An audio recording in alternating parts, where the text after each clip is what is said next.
Assalamu alaikum warahmatullahi wabarakatuh, fam. We are digging in the Jehovah's Witness version of the Bible. Very educational to go piece by piece so we fully understand what is in the text and not just take other people's words for it, who they themselves have not read it word for word, but rather summarized just basic talking points. So, go ahead and listen to this as you wash the dishes, you're, doing a puzzle, playing video games, scrolling Instagram, whatever it is you're doing. Okay, Judges, Old Testament. We're picking up on chapter 16, verse 1. Once Samson went to Gaza and saw a prostitute woman there and came in to her. And report was made to the Gazites. That's what you call people of Gaza? Gazites? Okay, so he saw a prostitute saying, Samson has come in here. So they surrounded him and lay in wait for him all night long in the city gate. And they kept quiet the whole night, saying, as soon as the morning gets light, we must also kill him. However, Samson kept lying till midnight, and then rose at midnight and grabbed hold of the doors of the city gate and the two side posts, and pulled them out along with the bar, and put them upon his shoulders, and went carrying them up to the top of the mountain that is in front of Hebron. This is almost like it's implying that Samson paid a prostitute, which I think is extremely immoral. You gotta wonder about that. I bet some part of me feels like that's not authentic, because it wouldn't make sense that God would approve of such a horrible profession. Especially when adultery is seen to be something horrible and that, marriage is something promoted. And it came about after that he fell in love with a woman in the torrent valley of Sorek, and her name was Delilah. Oh, okay. He fell in love with that one chick. And remember, she, oh man, now he went into this prostitute. Now he's under the third chick. What's going on with Samson? And the Axis lords of the Philistines proceeded to come up to her and to say to her, fool him and see in what his great power is, and with what we can prevail over him, and with what we are certain to tie him so as to master him. And we for our part shall give you each 1,100 silver pieces. Wow, so she's getting bribed to just be a total evil person. Later, Delilah said to Samson, do tell me, please, in what is your great power, and with what can you be tied for one to master you? Okay, here's the thing. Why would Samson not just automatically kick her out, right? What kind of woman asks this kind of question? Like, why would you reveal a weakness in that way? Total red flag. Then Samson said to her, if they tie me with 7 still moist sinews that have not been dried out, I must also grow weak and become like an ordinary man. So the sinews, that's like that joint that's in the meat, still moist. It is pretty hard. You can't chew through those very easily. You have to have a very sharp knife. So the Axis lords of the Philistines brought up to her 7 still moist sinews that had not been dried out. Later she tied him with them. Delilah the traitor, dude. Deli. And he liked her, too. He was betrayed. Now the ambush was sitting in the interior room of hers, and she began to say to him, the Philistines are upon you, Samson. At that he tore the sinews in two, just as a twisted thread of tow is torn in two when it smells fire, and his power did not become known. Subsequently, Delilah said to Samson, look, you have trifled with me that you might speak lies to me. Now tell me, do please, with what you can be tied. Oh my gosh, why is he not just execute her? What is going on here? Why would he trust a chick who told his enemies who wanted to assassinate him his weakness, and now he's allowing her to speak again to him? Complete foolery. She can't be that beautiful. I mean, talk about mental abuse. She should totally be stoned. So he said to her, If they tie me tight with new ropes with which no work has been done, I must also grow weak and become like an ordinary man.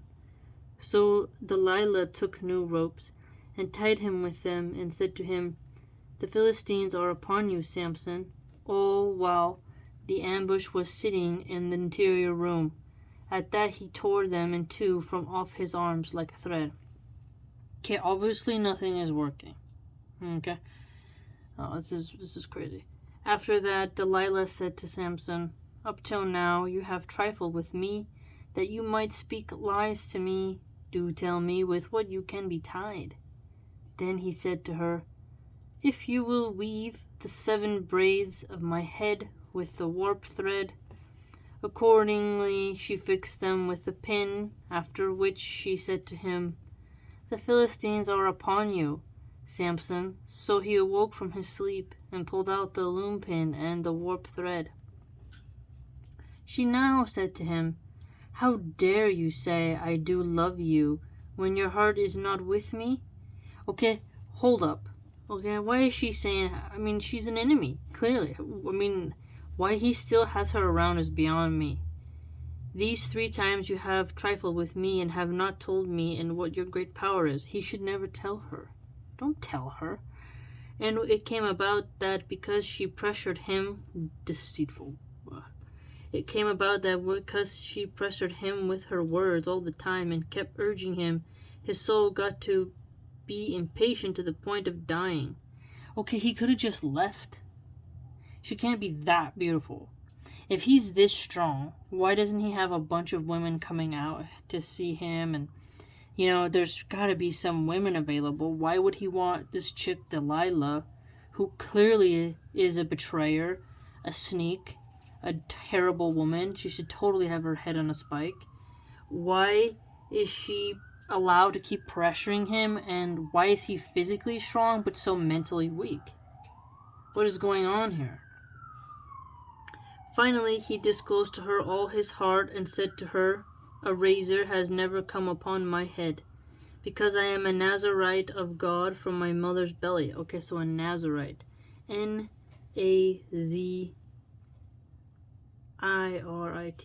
Hair.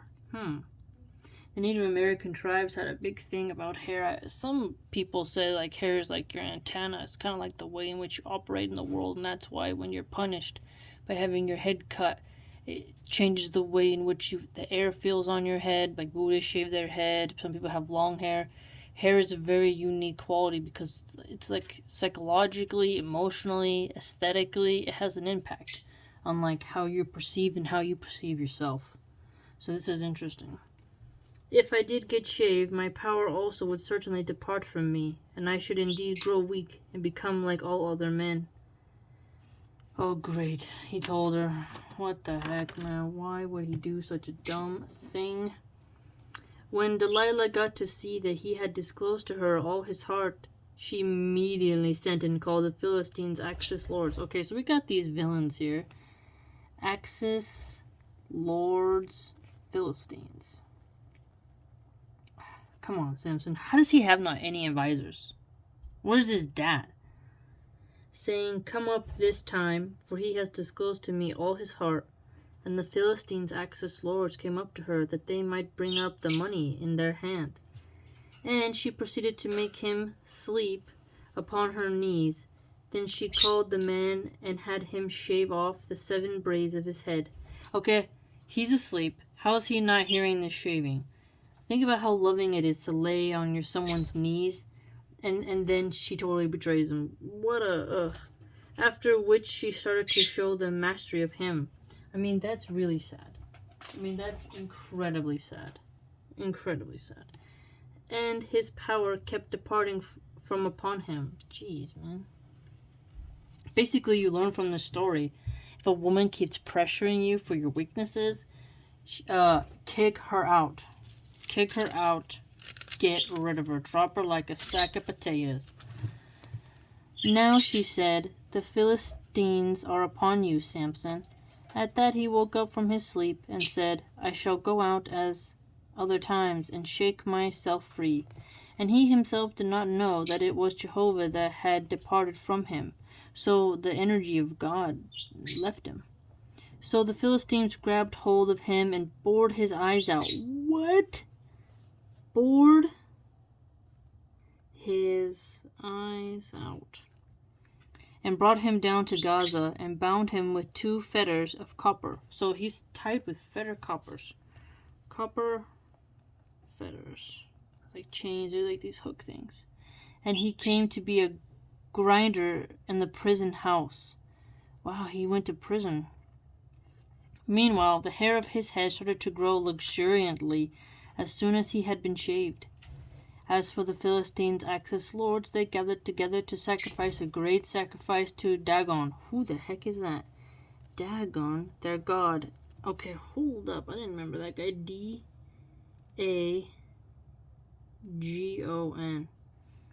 And they kept saying, "Our God has given into our hand Samson, our enemy."